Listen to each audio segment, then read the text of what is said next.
"Far too clever for a husband," her father announced.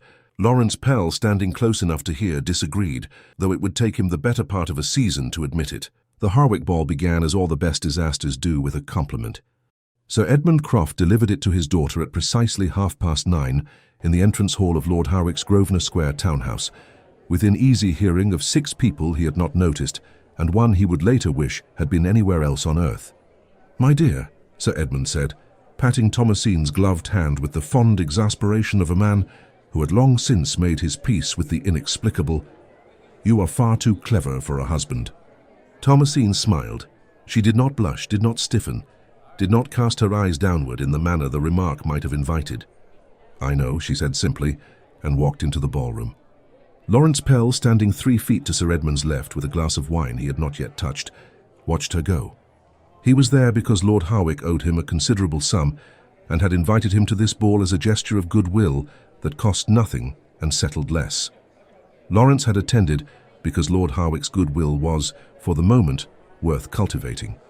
He was 31 years old, the son of a Sheffield ironmonger who had died leaving more debts than assets, and he had spent the last decade turning a modest talent for figures and an immodest talent for patience into a position that made men like Lord Harwick seek him out.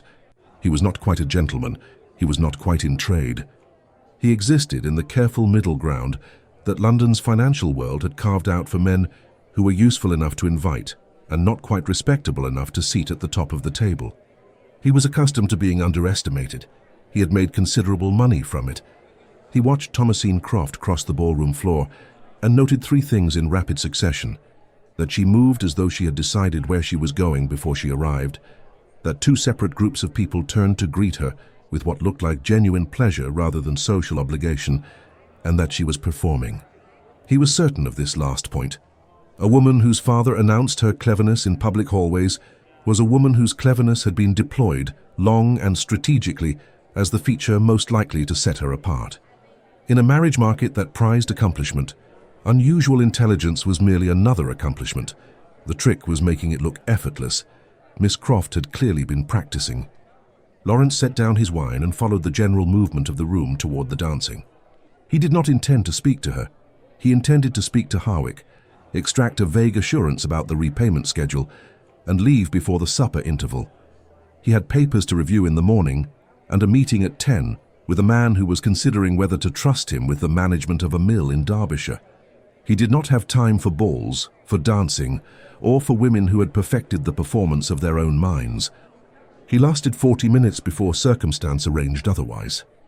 The arrangement was, specifically, a conversation about Adam Smith. Thomasine was standing near the east wall with a woman Laurence recognized as Mrs. Penelope Marsh, a widow of 35 with a sharp tongue and a sharper eye, who had once told Laurence to his face that she found him refreshing precisely because he had no pretensions to charm. He had liked her immediately. She was speaking to Thomasine and to a young man Laurence did not know, and as he passed within range of the group, he caught the tail of the exchange. But Smith's argument only holds if one accepts that self-interest and social benefit naturally converge, Thomasine was saying, which is a very convenient assumption for those whose self-interest happens to align with the general order. "It is not an assumption," the young man said. "It is an observed mechanism." "It is an observed mechanism in the market," Smith chose to observe. He was not, I think, visiting textile mills. "Miss Croft," said Mrs. Marsh, catching Laurence's eye with the expression of a woman who had spotted reinforcements, "you must meet Mr. Pell. He is, I believe, in a position to speak to the practical realities of commerce rather more directly than Lord Fenwick." Lord Fenwick, the young man, turned with the faint displeasure of someone who had been winning an argument and did not welcome interruption. Laurence nodded to him, then to Thomasine. "Mr. Pell," she said. Her tone was perfectly civil. Her eyes assessed him in approximately 2 seconds. "Miss Croft, Mrs. Marsh tells me you manage Lord Harwick's affairs, among others. Then perhaps you can settle a point. Is self-interest a sufficient engine for public good, or does Smith's model require conditions that trade, in practice, rarely provides?" Laurence looked at her. She was waiting for his answer with the particular attention of someone who actually wanted to hear it, which was either genuine intellectual curiosity or a very good performance of same. "Smith's model," he said, "requires competition. Where competition exists, self-interest tends toward efficiency. Where it does not, it tends toward monopoly. The question is not whether the engine works, it is who controls the road. A pause. That, said Thomasine, is a practical answer. She said practical the way some people said adequate. Technically a compliment, not entirely one. I find practical answers useful, Laurence said. They tend to be correct. They tend to be sufficient, she said, which is not always the same thing. Lord Fenwick, sensing that he had ceased to be part of this exchange, excused himself with the dignity of a man who had decided to lose gracefully. Mrs. Marsh watched him go with satisfaction. You were saying, Laurence said. I was saying that Smith's framework, whatever its elegance, describes a world in which the participants begin on reasonably equal footing. They do not, and a model that ignores its own starting conditions is not practical. It is merely convenient. And what would you propose instead? I would propose acknowledging the starting conditions before celebrating the mechanism. That is not a counter-argument. That is a preliminary. Her chin lifted barely. Then consider it a preliminary. The argument follows from it. I look forward to hearing it. He meant it as a dismissal. She took it as a promise. Then you shall, she said. Mrs. Marsh, who had been watching this exchange with the expression of someone watching a very good tennis match, smiled at Laurence as Thomasine was drawn away by a young woman in pale yellow who had appeared at her elbow with some urgency. Well, said Mrs. Marsh. She is articulate, Laurence said. She is considerably more than that, and you know it. She is performing. Mrs. Marsh looked at him with the patience of a woman who had lived long enough to recognize a wrong impression being formed in real time. Is she? The father announces her cleverness in the entrance hall. She enters quoting political economy at a ball. It is a strategy, Mrs. Marsh. A strategy for what? For distinction. For securing a husband of sufficient intellectual vanity to find it attractive. Mrs. Marsh considered this. Mr. Pell, she said pleasantly, you are occasionally very stupid for an intelligent man. She moved away to greet someone across the room. Laurence stood where he was, watching Thomasine Croft across the ballroom, and felt the irritating certainty that he was right. The young woman in pale yellow was Miss Clara Reeve, Thomasine's closest friend since the age of 14, and her urgent business was a whispered report of considerable social interest. Lord Fenwick, Clara murmured, steering Thomasine toward a gap between a potted palm and the refreshment table, has spoken to your father. About what? About you, Thomasine. He has spoken to your father about you in the way that gentlemen speak to fathers. Thomasine absorbed this. When? Yesterday afternoon, apparently. Your father said nothing? My father, Thomasine said, accepting a glass of lemonade from a passing footman, said many things this evening. That particular thing was not among them. Are you not alarmed? I'm curious. Lord Fenwick is 24 and believes Adam Smith requires no qualification whatsoever. I find that more alarming than the prospect of a formal offer. You cannot simply argue men out of proposing to you, Thomasine. I have been remarkably successful at it thus far. Clara pressed her lips together in the expression she reserved for conversations in which Thomasine was being deliberately obtuse. He is perfectly pleasant. He has an income. He is not, as far as anyone knows, a scoundrel. He is perfectly pleasant, Thomasine agreed. I have no objection to Lord Fenwick. I simply have no interest in marrying him. You have no interest in marrying anyone. That is not quite true. She glanced across the room. The man, Pell, was speaking to Lord Harwick now, and his back was to her, but she had the impression he was choosing not to look in her direction rather than simply not looking. There was a difference. She had learned over several seasons to tell the difference. I have no interest in marrying for the reasons society considers sufficient. What reasons do you consider sufficient? Thomasine looked at her friend. Being actually known, being found interesting rather than accomplished, being chosen because someone cannot imagine doing otherwise, not because the numbers add up and the connections are convenient. Clara was quiet for a moment. That is a very high standard. It is a practical one, Thomasine said, given the alternative. There it was again. That word. She used it deliberately, but she felt the edge of the evening's earlier exchange as she said it. Practical. The man had said it like a virtue.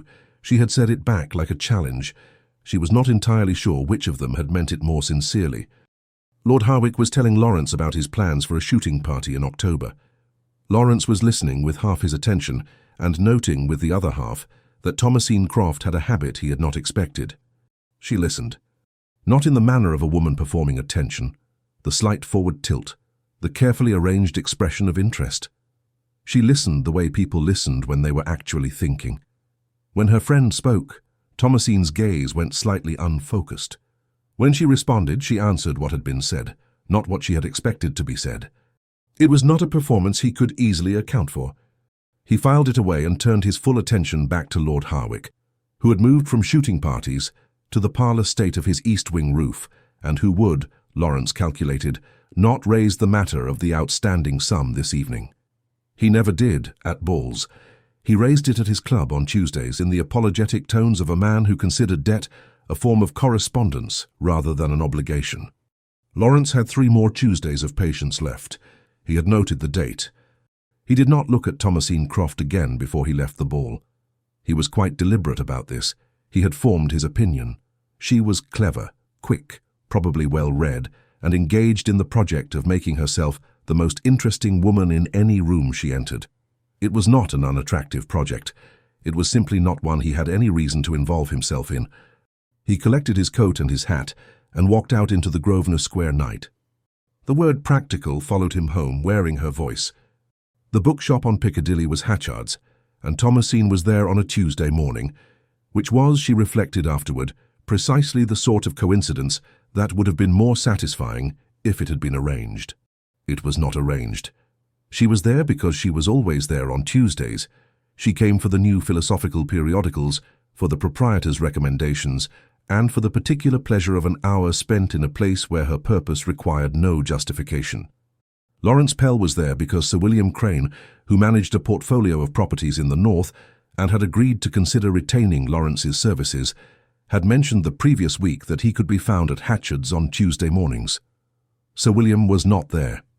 His note, which arrived at Laurence's rooms that morning, explained that he had been called to Surrey unexpectedly and would be grateful if Laurence could collect a volume he had ordered. The volume was a recent edition of Malthus. Laurence collected it from the proprietor, turned from the counter and found himself 3 feet from Thomasine Croft. She was reading, not browsing, reading. She had a volume open in her hands and was standing with the stillness of someone who had genuinely forgotten where they were. "Miss Croft." She looked up. There was a moment of what he could only describe as reassembly, the return from wherever the book had taken her to the specific fact of a Hatchard's Tuesday morning. "Mr. Pell." He nodded toward the volume. "Anything worth recommending?" She glanced at the book as though she had only just remembered she was holding it. "Wollstonecraft, though I suspect you've read her." "I have not." She looked at him with interest that she did not bother to conceal. "You find political economy worth your time, but not political philosophy?" "I find what is immediately useful worth my time. Political philosophy is generally argued by people with sufficient security to indulge abstraction." "And you do not have that security?" "I have made it my business not to need it." She closed the Wollstonecraft and tilted her head, studying him with the directness that had unsettled him at Harwick's ball. "That is not what I asked." He held her gaze. "No, I did not for many years have that security. I read what would help me. Wollstonecraft would not have helped me." "She might have helped you understand the people you were dealing with." "I understood them perfectly well. I simply did not sympathize with all of them." The corner of her mouth moved, not quite a smile. Neither did she. He found unexpectedly that he wanted to continue this conversation. He also found this wanting inconvenient.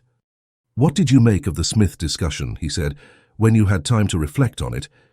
"I made the same thing of it I made in the moment. The framework is elegant. The assumptions are optimistic. The combination is dangerous when taken as gospel." "And what would you substitute?" "I would not substitute, I would add. Observation of actual conditions. Acknowledgement of what the model cannot account for." She replaced the Wollstonecraft on its shelf with the care of someone returning something borrowed. "What you said about competition was correct, incidentally." He had not expected that.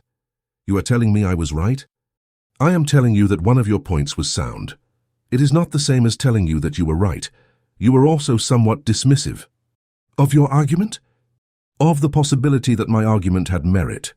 You answered the surface of what I said rather than the substance." This was also correct.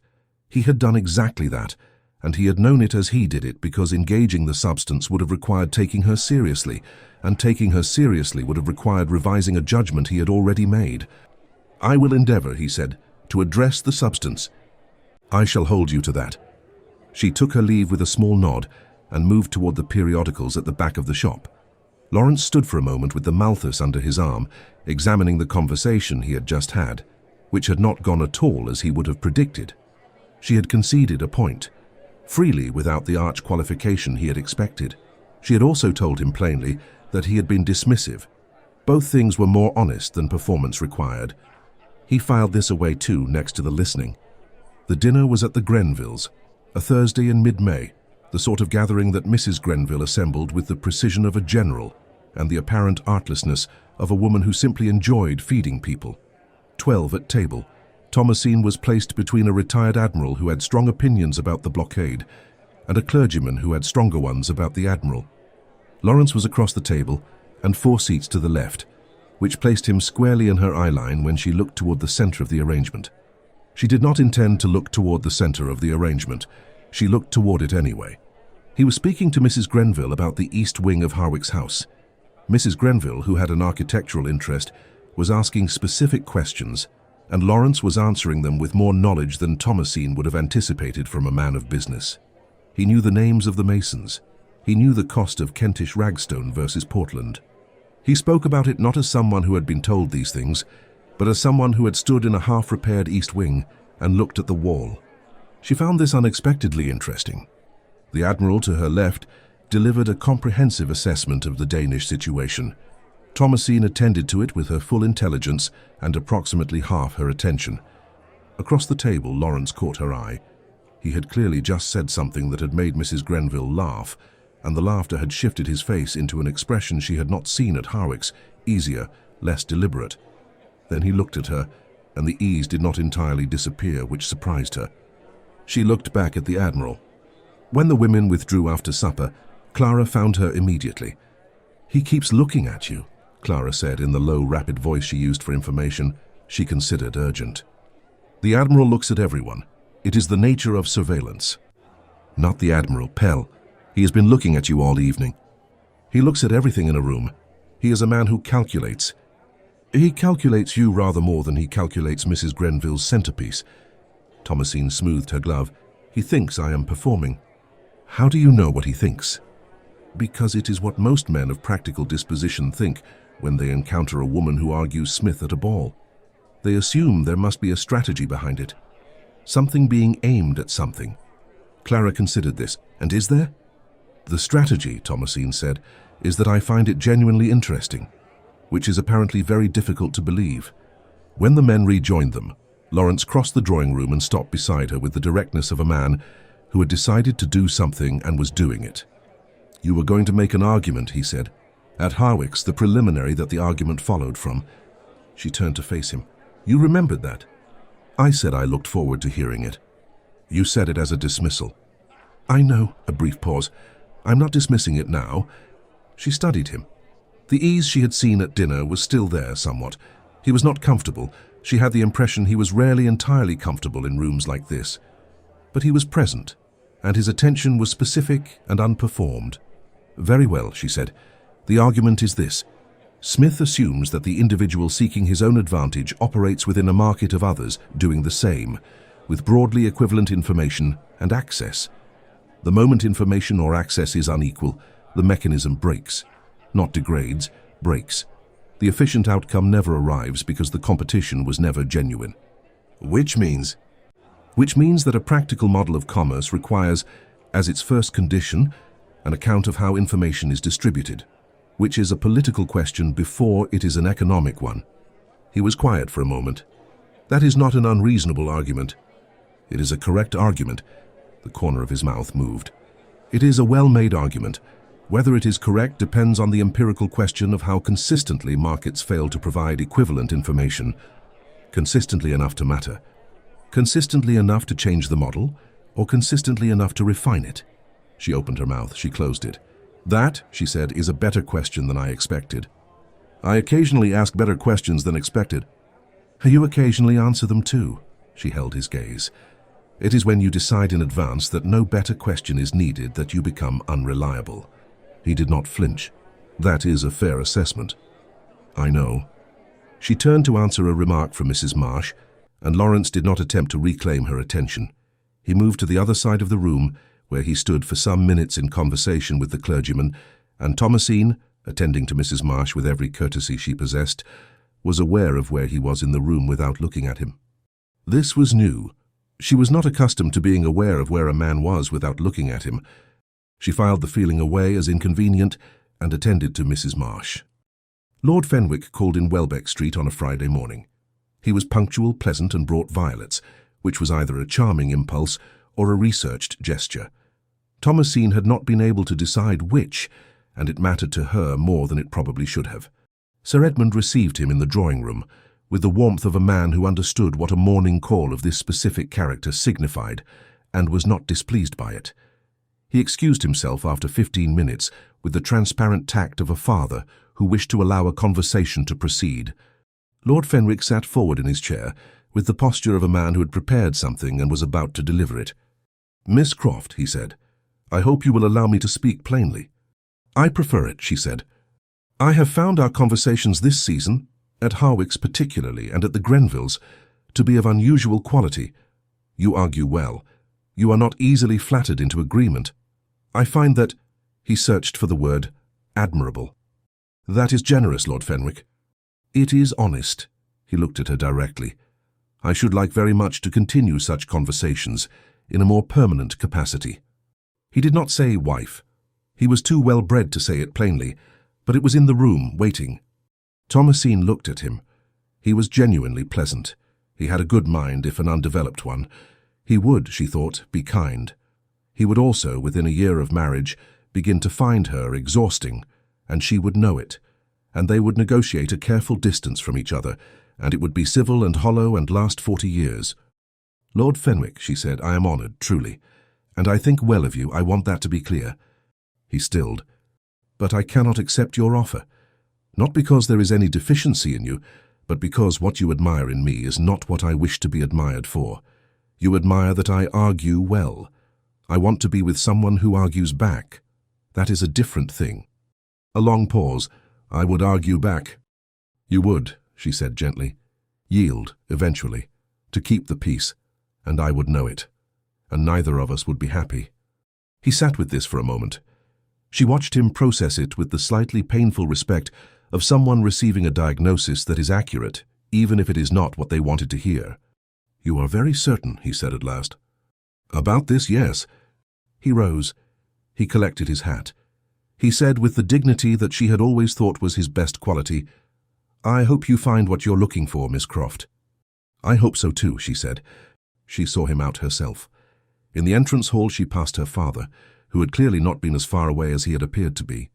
Sir Edmund looked at her, at the door, at the retreating figure of Lord Fenwick beyond the glass. "Well," he said. "Yes," she said. "He was perfectly adequate." "He was." She straightened the hall table's single vase, which did not need straightening. "I don't want adequate." Sir Edmund made the sound, not quite a sigh, not quite an expression of defeat, that he had been making for the last 3 seasons. "My dear," he said, "you are far too clever for a husband." "So you've said." She kissed his cheek. "I find I am not yet convinced." She went upstairs. It was only later, reviewing the morning, that she realized this was the first time she had not simply agreed with him. Thomasine had not anticipated that refusing Lord Fenwick in Welbeck Street would be insufficient. She had not anticipated that he would try again. He did not try in private. He tried at the Castleford Assembly, a subscription ball, full house, the kind of gathering where the acoustics of the room carried a whisper to the furthest corner, if the whisper was interesting enough. Lord Fenwick had arrived with evident purpose. He had requested a second dance, which Thomasine had granted on the reasonable assumption that a second dance was a social gesture and not a renewed campaign. It was, she understood, as the set ended, and he guided her toward the edge of the floor, a renewed campaign. "I have thought carefully," he said quietly, "about what you said in Welbeck Street. Lord Fenwick, you said you wanted someone who argued back." He turned to face her, and his expression was genuinely earnest. "I can do that. I have been thinking about your point regarding Smith and information distribution. I think you are wrong."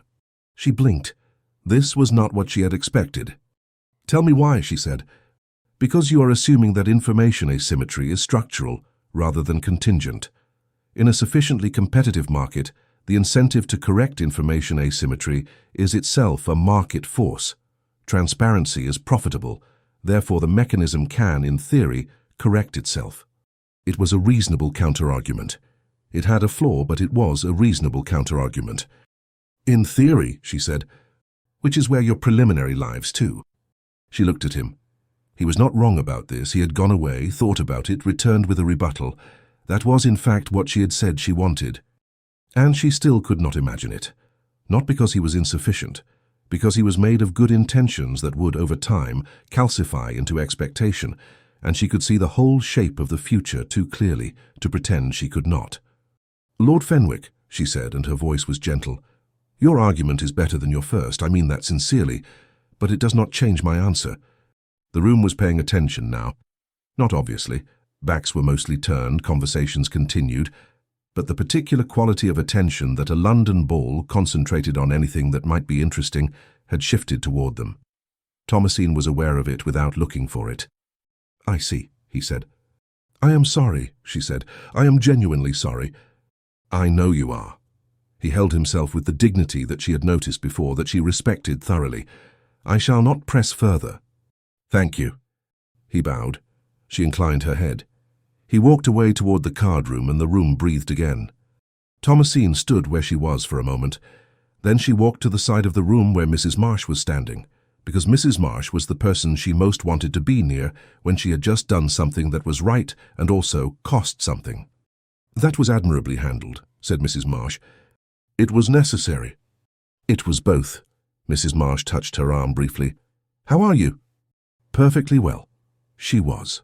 She was also aware that across the room Laurence Pell was standing near the window that looked onto the square, and that he had watched the entire exchange. She did not look at him. She accepted a glass of wine from a footman and attended to Mrs. Marsh.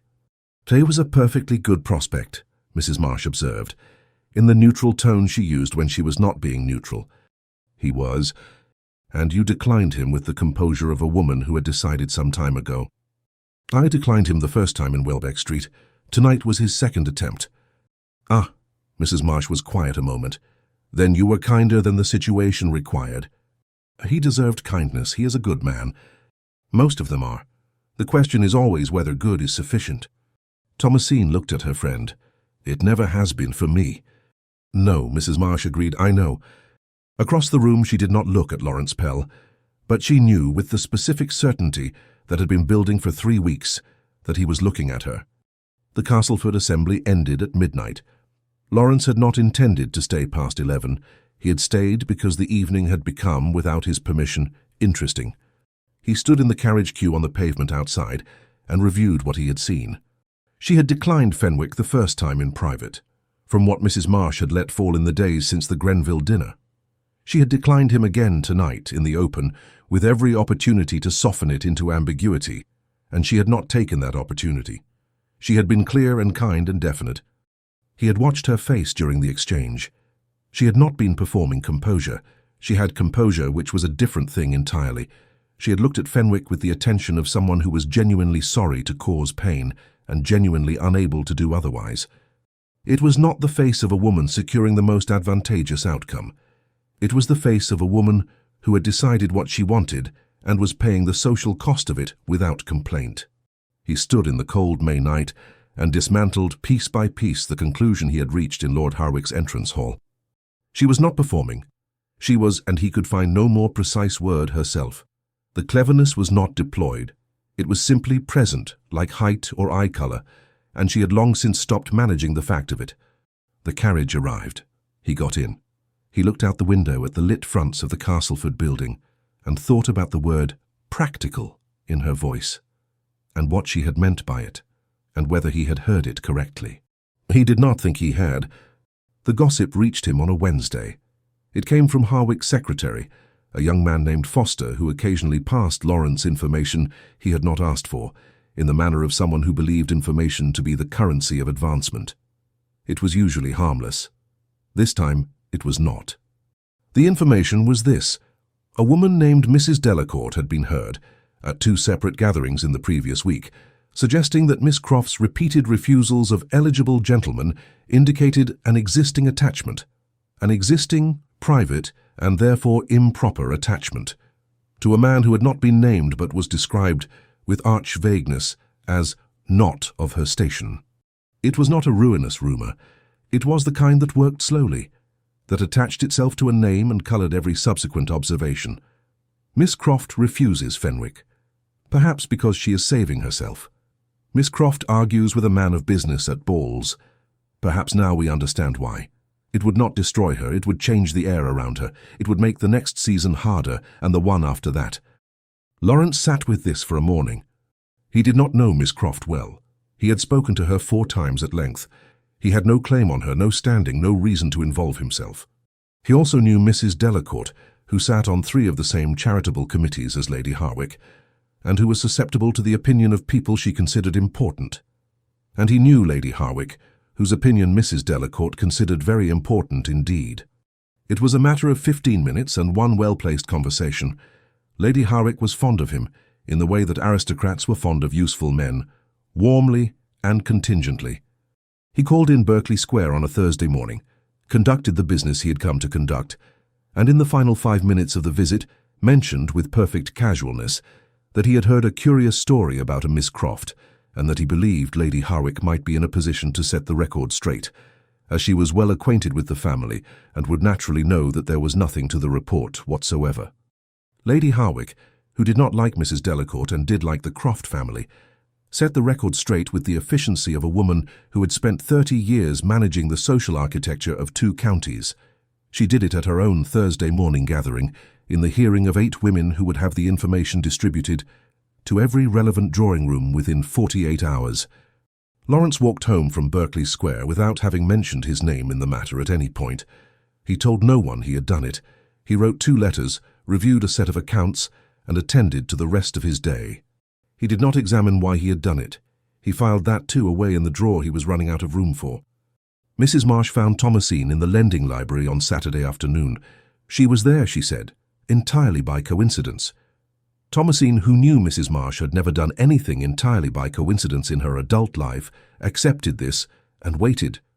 There was a story circulating, Mrs. Marsh said, settling herself beside Thomasine at the reading table. About you. Thomasine set down her periodical. What kind of story? The tedious kind. Mrs. Delacourt suggested you had a private attachment to an unspecified person below your station.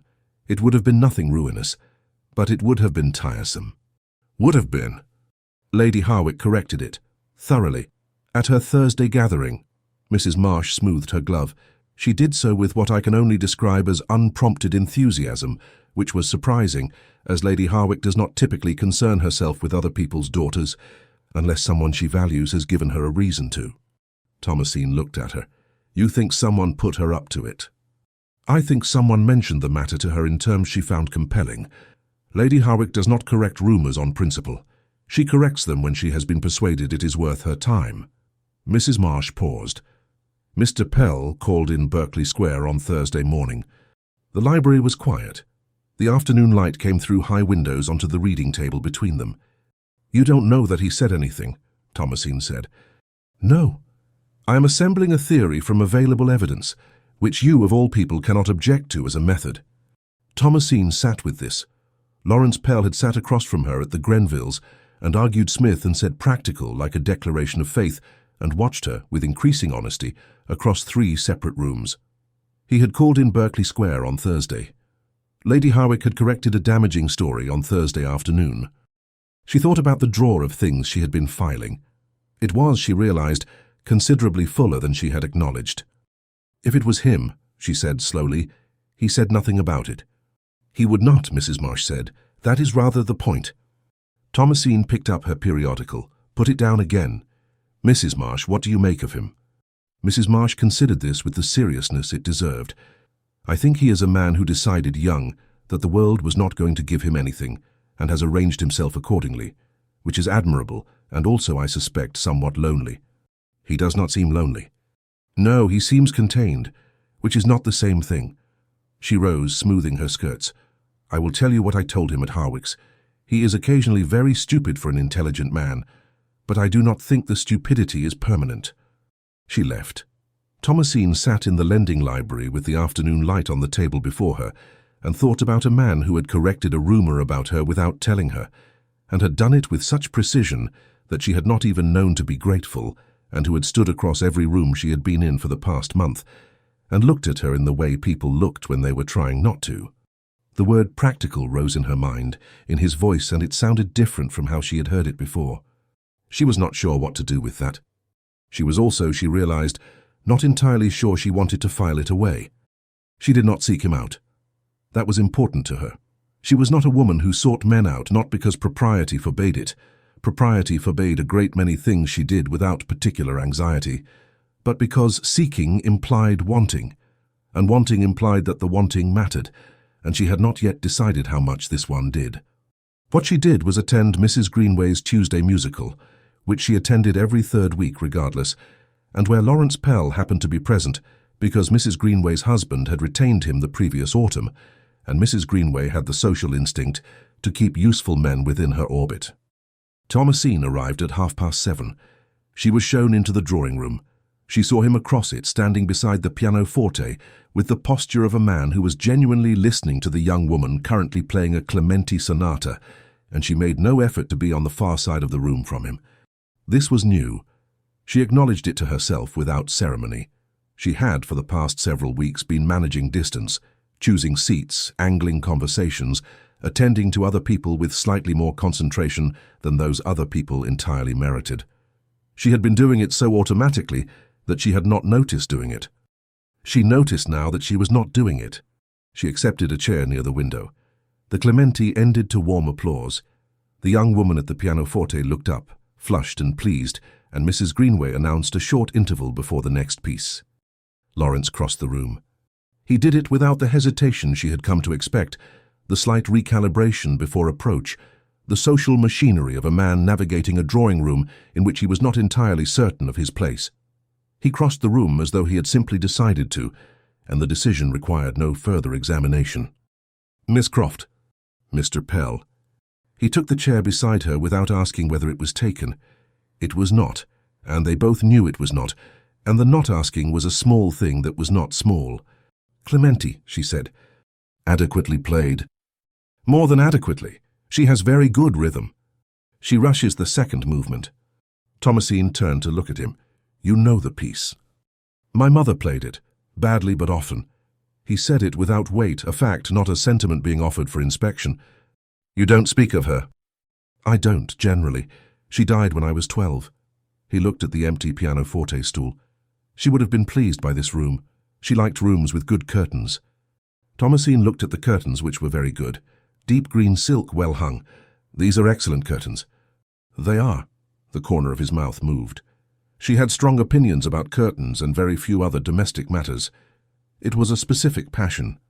"My father," Thomasine said, "has strong opinions about hats.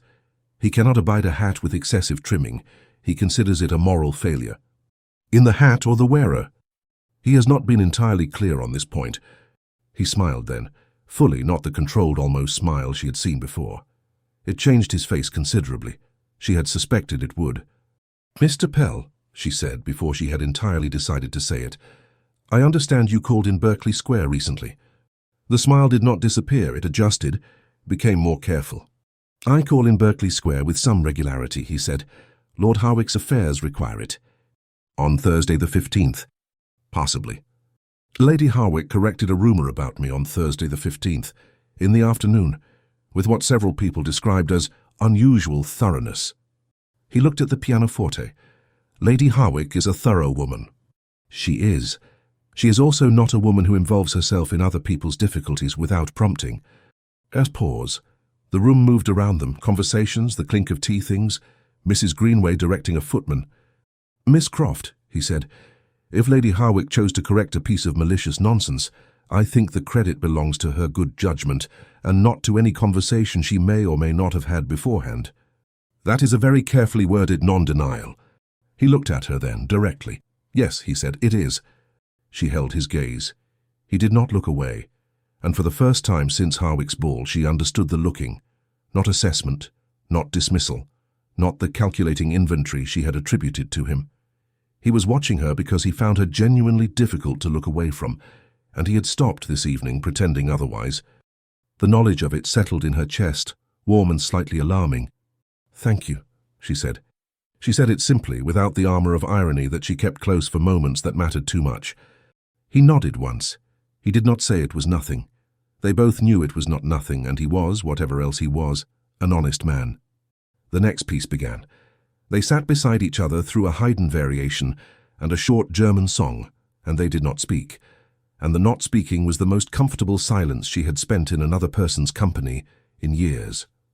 Clara came to Welbeck Street on Wednesday morning, with the expression she wore when she had decided something was urgent and had prepared her argument in advance. "You like him," she said before she had fully entered the sitting room. Thomasine looked up from her writing desk. "Good morning, Clara." "Don't good morning me. You sat beside him for the entire second half of Mrs. Greenway's musical, and Mrs. Greenway told Mrs. Petrie, who told me that you were talking and then not talking in the way that is considerably more interesting than the talking. Mrs. Greenway has a gift for observation. Thomasine." She set down her pen. "He is interesting," she said. "He is also not what I thought he was." "What did you think he was?" "Someone who found me ridiculous." Clara sat down across from her. "And now?" "Now I think he found me alarming, which is different." She looked at the letter she had been composing, a response to a philosophical journal that had published a piece on Malthusian theory with which she had several disagreements. "He did something kind without telling me, without telling anyone. That is a particular kind of character." "It is the good kind," Clara said. "I know." She picked up her pen again, put it down. "He is also a man of business without family connections or title, and I am a baronet's daughter, and the world has opinions about that combination. Do you have opinions about it?" "I have the opinion that it is a practical consideration." Clara looked at her for a long moment. "You said practical the way you say it when you're using it as a wall." Thomasine opened her mouth, closed it. "Perhaps. He uses it too, you know. Mrs. Marsh told me, as though it answers everything. It answers a great deal. It answers nothing about how you feel when you sit beside him in a room and don't speak." Thomasine looked at her friend. Clara, who had married at 20 and loved her husband with a straightforward happiness that Thomasine had always admired and never quite understood, was watching her with the patience of someone who had a point and was prepared to wait. "No," Thomasine said, "it doesn't answer that." They met 3 more times in the following fortnight.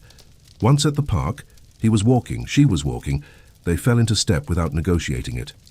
Once at a morning call at Mrs. Marsh's, where they argued about Malthus for 20 minutes, and Mrs. Marsh watched with undisguised pleasure.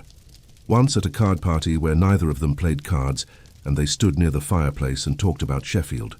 He had grown up there in a house behind a tanner's yard, with a father who smelled of iron, and a mother who was dying of something no doctor named clearly until she was nearly gone.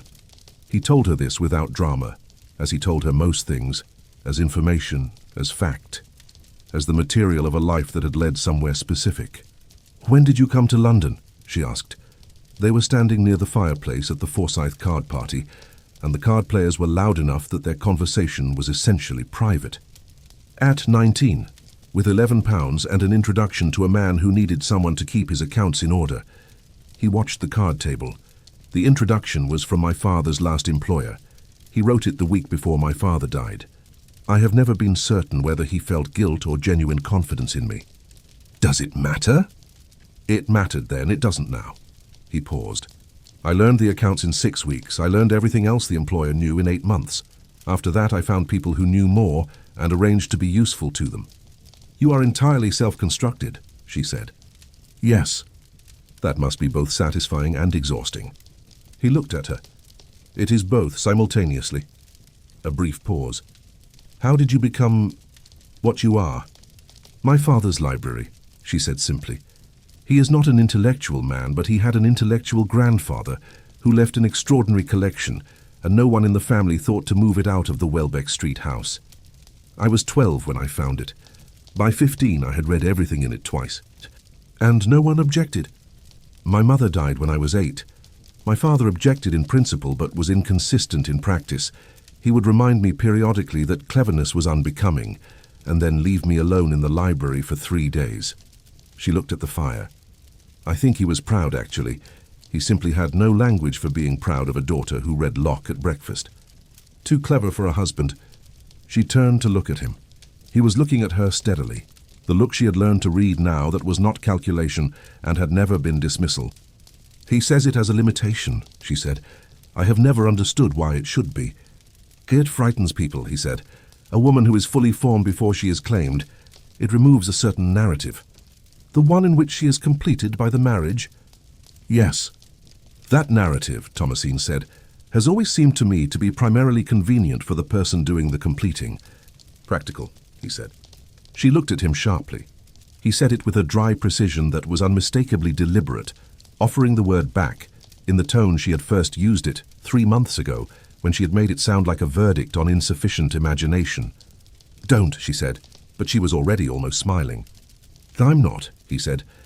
I mean it sincerely this time. The narrative is practical for the man. It costs the woman the self she built before he arrived. She studied him. You are saying that as a criticism of the narrative, not of me. Yes. That is a significant revision of your initial position. I know. You thought I was performing. I know. You thought the library and the smith and the arguing was a strategy for securing a husband of sufficient intellectual vanity. Yes. And now? He looked at the fire. Now I think you are the most genuinely formed person I have met in 10 years of London rooms, and that you have never needed to perform anything, and that I was an idiot. The card party continued around them. Someone at the table laughed loudly at something. A footman passed with a tray. Thomasine looked at Laurence Pell standing in the firelight, this self-made, self-contained, occasionally very stupid, intelligent man, and felt the full force of revising her own first impression simultaneously. You were an idiot, she agreed. So was I. What did you think I was? Someone who found me ridiculous, who saw the cleverness and the arguing and concluded I was absurd. Never, he said, and the word was very quiet and very certain. No, I understand that now. She looked at him a moment longer. We were both wrong about each other. At the same time, which is at least symmetrical. Practical, he said, and this time it was a joke they shared rather than a word they contested, and she laughed, and he watched her laugh with the specific attention of someone who had been waiting for something without knowing he was waiting. A hand almost reached, not quite. The card party moved around them. Someone called for more wine. The moment folded itself away. Thomasine smoothed her glove. Laurence looked at the fire. Neither of them said anything further.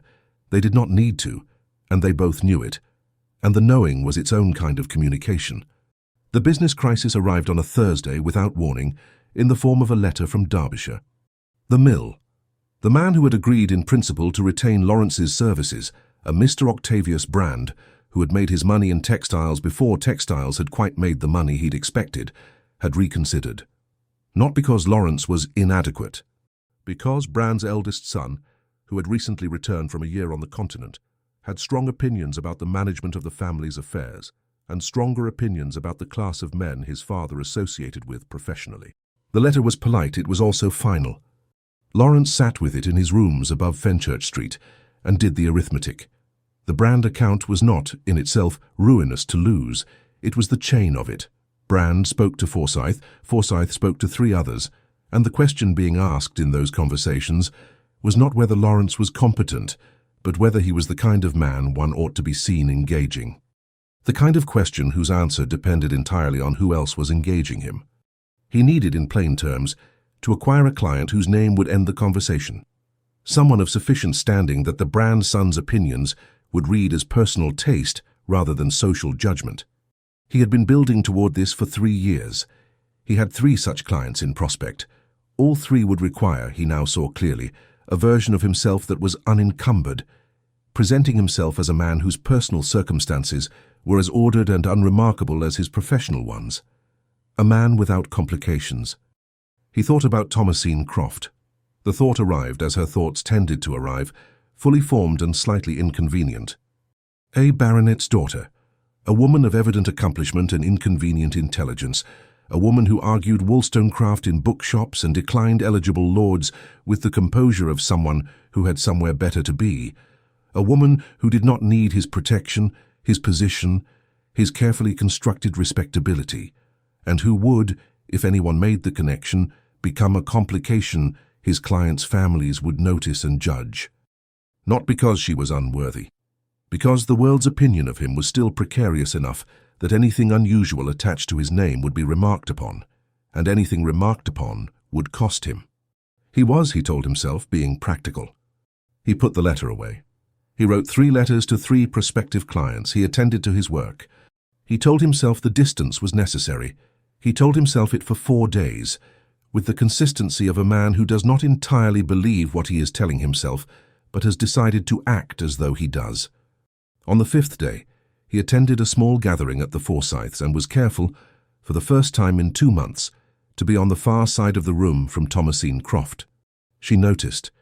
He knew she noticed because she did not look at him once, with the specific deliberateness of someone who had decided not to and was enforcing the decision.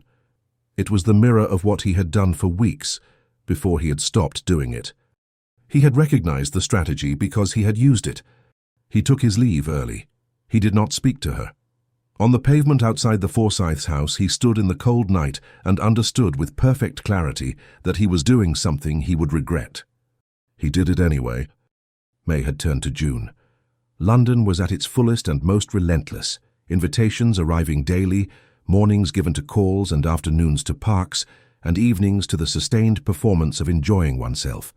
Thomasine moved through it with her customary efficiency, and felt beneath the efficiency an irritation she did not immediately name. It took her until the 2nd week of June to name it. The irritation was hurt. She was not accustomed to being hurt by men who pulled back, because she was not accustomed to letting them close enough for the pulling back to register. She was accustomed to the managed distance, the polite half-engagement, the pleasant circling of men who found her interesting, until they found her more interesting than was comfortable. This was different. He had stopped pretending he wasn't watching her. She had seen it, had known what it meant, and then, with no explanation, the distance had returned. Not the early distance of a man who had decided she was performing, the cold, deliberate distance of a man who had decided something else entirely, something she had not been part of the deciding. She picked up her wit like a garment she had put down. She wore it well. She had been wearing it since she was 15. At the Holbrooks' dinner, she held a table's worth of conversation about the current state of political philosophy for the better part of an hour. At Lady Martindale's musical evening, she debated the merits of modern Italian opera with a degree of sharpness that made Mrs. Marsh look at her twice. At the Forsyths' rout, she was brilliant and composed and entirely armoured, and several people said afterward that Miss Croft was in particularly fine form this season. She was in particularly fine form because she had decided that fine form was all she would offer anyone. Mrs. Marsh found her on a Tuesday, not at the library this time, but at a morning call at mutual friends in Portman Square, and waited until the room had rearranged itself into separate conversations before sitting beside her. "You are doing it again," Mrs. Marsh said. "I am attending a morning call. You are performing, for the first time in months." She kept her voice low. "It does not suit you. It never did. But it suits you less now because I have seen what you look like when you are not doing it." Thomasine looked at the arrangement of flowers on the table before them. They were very good flowers, a hostess who spent carefully on such things. "He withdrew," she said quietly, flatly. "I know." "Without explanation." "I know." "I had not—" She stopped. "I was not even certain what I wanted, but I had let myself consider it. That was—" She chose the word carefully. "Not comfortable to discover about myself." "No, it rarely is." Mrs. Marsh was quiet a moment. "May I tell you something I know about Laurence Pell that I did not tell you before, because I was not certain it was mine to tell?" Thomasine looked at her. "He has been very careful for a very long time about what he allows to be associated with his name. Not from vanity, from necessity. His position was, when he was building it, genuinely precarious. He has survived on competence and on the willingness of a small number of people to vouch for his character. Any irregularity, any complication, would have been used against him." She paused. "He is not a man who withdraws because he has lost interest. He is a man who withdraws because he has calculated that he cannot afford the cost of not withdrawing." Thomasine turned this over. "He is protecting his position, He is protecting everything he built, which is not nothing. He built it from nothing. I know. She did know. She had listened to him describe it in Mrs. Forsyth's drawing room, in the firelight, and she had understood that every piece of it had been assembled by hand. But I am not a complication. He thinks you might be seen as one. A baronet's daughter who argues philosophy and declines lords is, Mrs. Marsh chose her words, conspicuous. In the circles he is trying to enter, conspicuous can be costly. He is afraid that being associated with you will invite scrutiny he cannot afford. He is wrong. Yes, he is. She folded her hands in her lap. He is a man who has spent 10 years calculating risk. He has miscalculated this one. Thomasine sat with this. The morning call continued around them. The flowers were very good. Outside the window, Portman Square was bright with early June sun. Penelope, she said, using the name she rarely used, do I want him to understand this, or do I simply want him to have behaved differently? Mrs. Marsh looked at her with the expression of someone who respects a well-asked question. That, she said, is something only you can answer. The man who helped Laurence understand his miscalculation was not someone he would have chosen for the role. It was his solicitor, a dry, clever man named Purcell, who had managed Laurence's legal affairs for 7 years and who said what he thought with the impartiality of someone who charged by the hour, regardless of feelings. They were reviewing a draft agreement on a Thursday afternoon. The window was open. Purcell set down the document and looked at him. You seem distracted, Purcell said. I am not. You have read the third clause twice without comment. You always comment on the third clause. Laurence looked at the third clause. It was, as usual, in need of amendment. He amended it and handed it back. The brand account, Purcell said. It is settled. I have replaced it. I know. I prepared the agreements. He sorted the papers without looking up. I also know you have spent the last 3 weeks attending fewer social engagements than you have in any comparable period in the past 2 years, which for a man whose social engagements are professional necessity is either illness or avoidance. Laurence looked at him. You track my social engagements. I track your professional development. It is the same thing. He set the papers aside.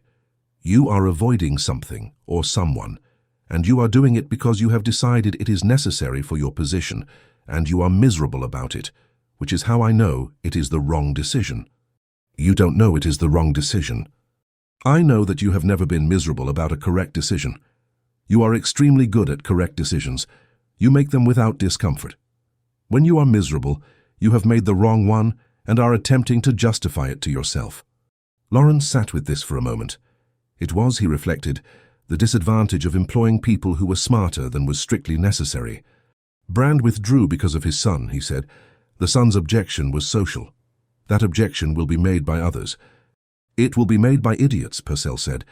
And you have never in 7 years managed your affairs around the opinions of idiots. You have managed them around the opinions of intelligent men who respect competence. Those men will not care about the particular attachment you are avoiding, if that attachment is as respectable as I assume it to be. She is a baronet's daughter. Then she is entirely respectable, and the concern is imaginary. Purcell picked up his pen.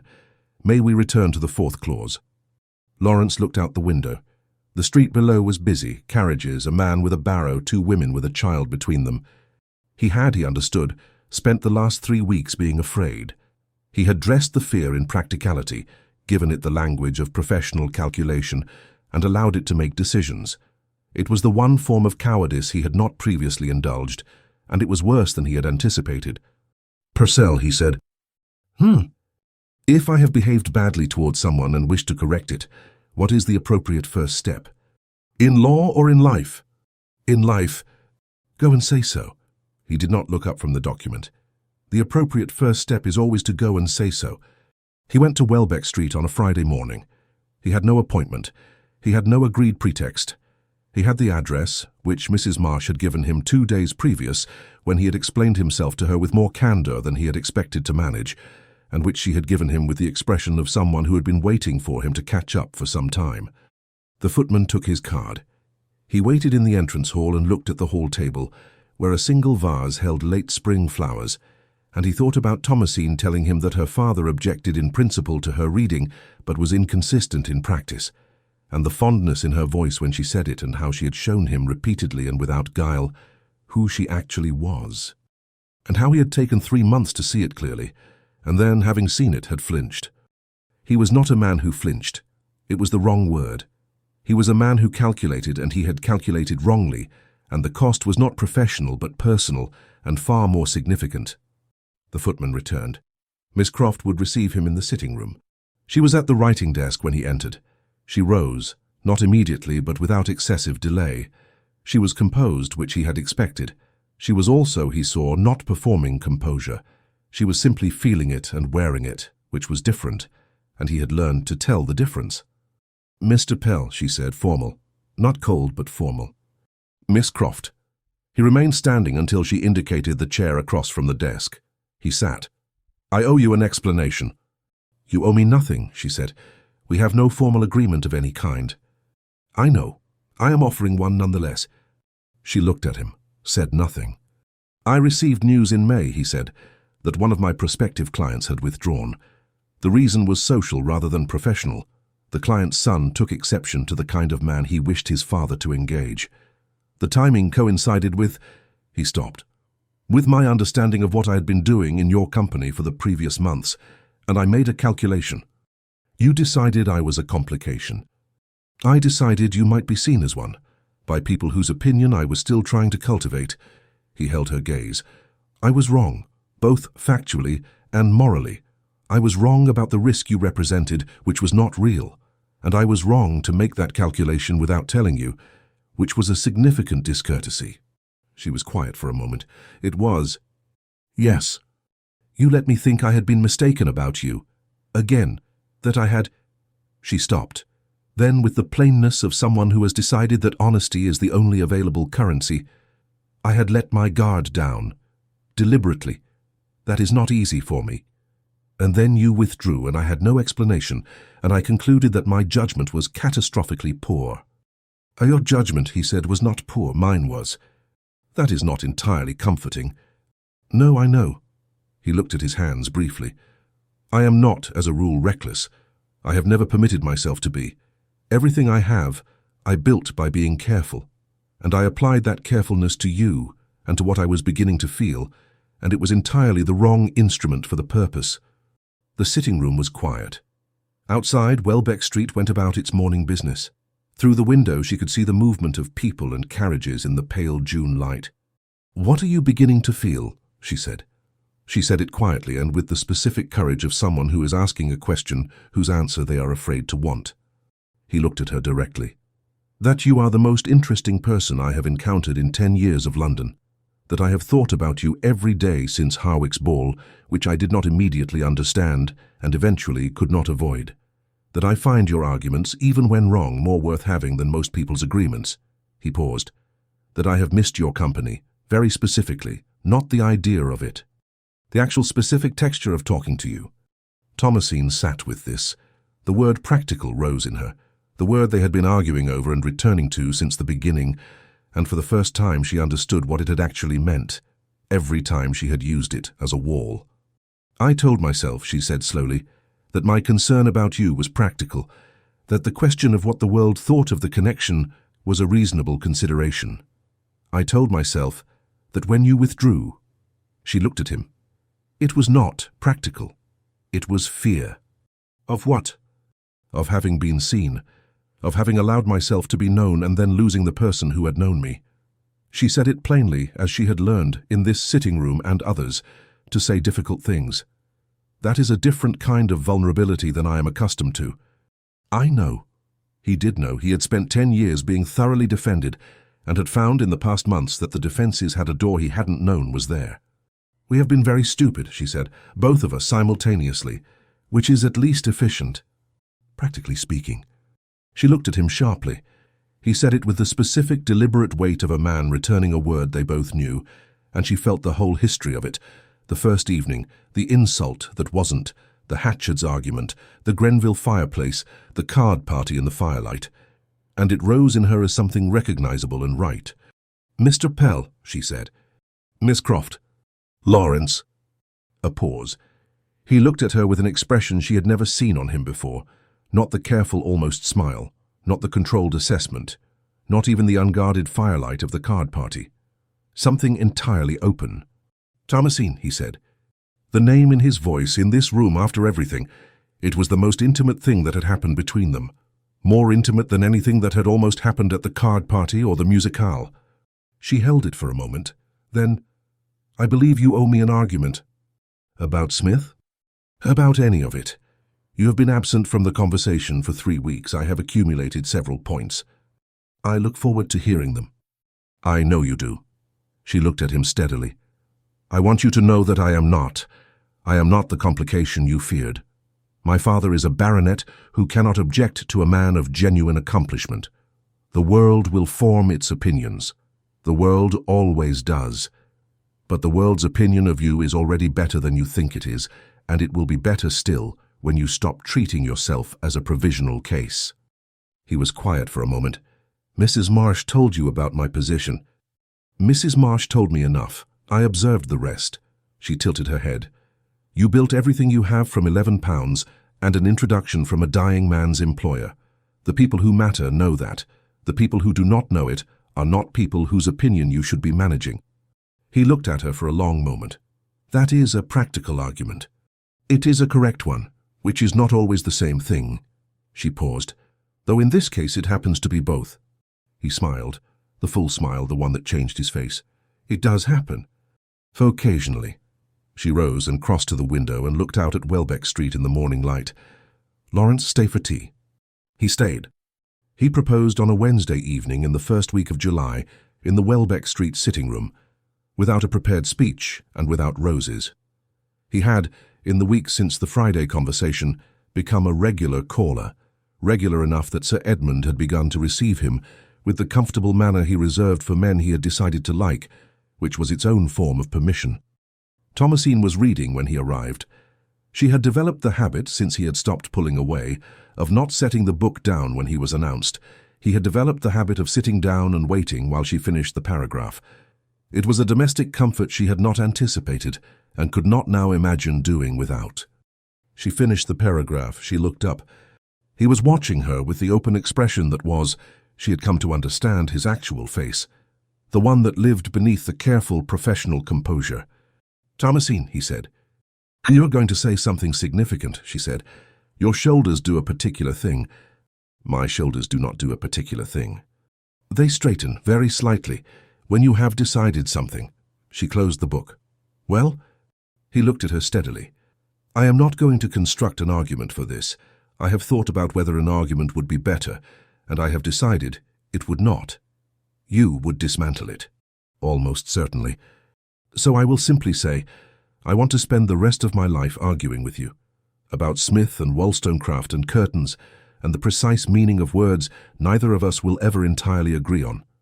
I want to be in rooms with you and watch you listen to things and think. I want to be the person who is allowed to know you and who you are allowed to know in return." He paused. "I love you.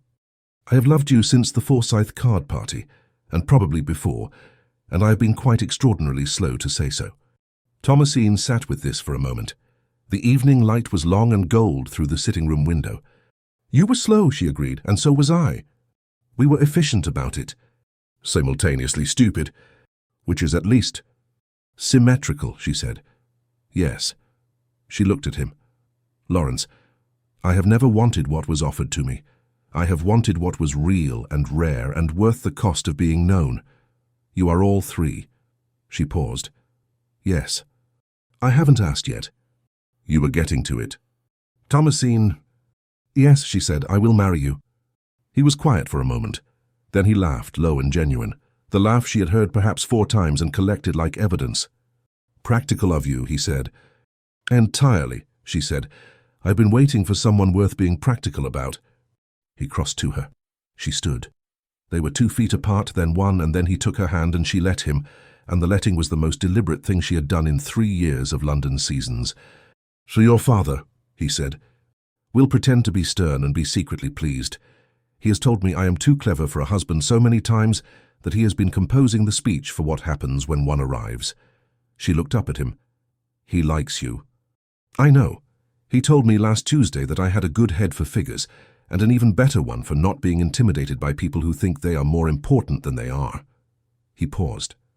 I believe it was meant as a compliment. From my father, it is the highest possible compliment. Then I am enormously honored. She looked at him. This man who had come to London with £11 and an introduction, and had built himself a life by being patient and competent and occasionally catastrophically wrong about the people who mattered most. The word, she said, between us, I want to know what it means now. He understood. Practical? Yes. He considered it with the seriousness she had always, from the very beginning, liked in him. It means real, not comfortable necessarily, not safe, but real and specific, and chosen with full knowledge of the cost. He looked at her. Which is what I am choosing. And what I am choosing, she said. Then we agree. Finally, she said, after all this time, we agree on what the word means. He brought her hand to his lips. It was a formal gesture and an entirely unperformed one, and she felt it the whole length of herself. They were married in September, in the church on Welbeck Street that Thomasine had attended since childhood, in a ceremony that Sir Edmund described afterward as unnecessarily brief and entirely correct. Mrs. Marsh sat in the second row and permitted herself an expression of satisfaction she would deny in public for the rest of her life. Clara wept with the uncomplicated happiness of someone who had never doubted the outcome, only the timeline. Lord Fenwick sent a handsome gift and a genuinely warm note, which Thomasine read twice and kept. Laurence wore his best coat. He looked, Clara told Mrs. Marsh afterward, like a man who had arrived somewhere he had been trying to get to for a long time, and was not yet entirely certain he was allowed to stay. He was allowed, he stayed. The following year, on a Tuesday morning in October, Thomasine was at her writing desk in the house in Fenchurch Street, not precisely fashionable, but light-filled, well-curtained, and large enough for the library she had been assembling since the day they moved in. She had a manuscript half-finished to her left, a letter from a philosophical journal to her right, and a pot of very good tea at her elbow. She was noticeably with child, which she had, by October, stopped noticing except when she stood too quickly, or when the Tuesday morning light came through the east window at a particular angle and illuminated the shape of her own reflection in the glass. Laurence came in at 10:30, later than usual, shedding his coat.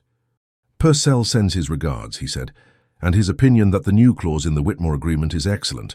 He would not normally say so. I think we should frame it. We should not frame a contract clause. Purcell would find it amusing. Purcell would find it appropriate, which is different. She set down her pen. How was the meeting? Successful. He said it with the flat satisfaction of a man for whom success had been a long time coming and still felt remarkable. Whitmore retained us, formally. Signed this morning. Whitmore was the name she had heard for 8 months, the name that meant the conversation was over. The position was settled. The question of whether Laurence Pell was the kind of man one engaged had been answered conclusively in one direction. Laurence, she said. Yes. Come and sit down. He came and sat in the chair across from the desk, the chair she had come to think of as his, worn now at the arm where he rested his left elbow when he was reading or thinking. He looked at her across the desk. She looked at him. You did it, she said. We did it. He said it without fuss. You told me in this room that my position was better than I thought it was. I did not believe you. You were right. I am frequently right. I know. He looked at her with the open expression that was still, after a year of marriage, the face she loved most of all his faces. Are you well? You look tired. I am entirely well. I am also tired. Both are true. Can they be both? Practical question. Genuine one. She smiled at him. He smiled back. Outside the Fenchurch Street window, London went about its business. Carriages and footsteps, and the cry of a man selling something nobody was buying. Inside, the fire was lit. The tea was good. The manuscript was half finished and would be done by Christmas.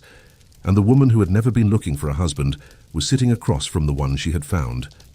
Tell me, she said, when you've reviewed the Whitmore agreement, I have thoughts on the third clause.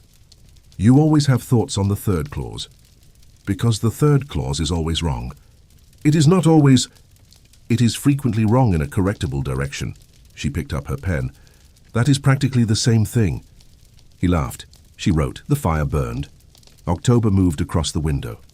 Two people who had expected nothing. Everything.